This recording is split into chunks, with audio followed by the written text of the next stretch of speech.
chillen. Het is nu pauze, dus dat is wel relax. Als je het cool vindt, dan is het ook flex. We zeggen geen doei, maar we zeggen later. Iedereen spreekt zijn eigen taal. Overal hoor je een ander verhaal. De enige taal waar het echt om gaat, dat is die taal van de straat.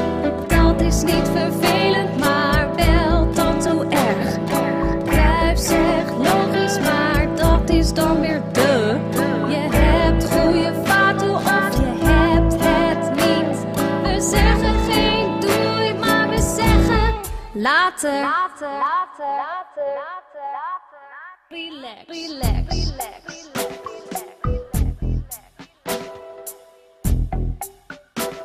later.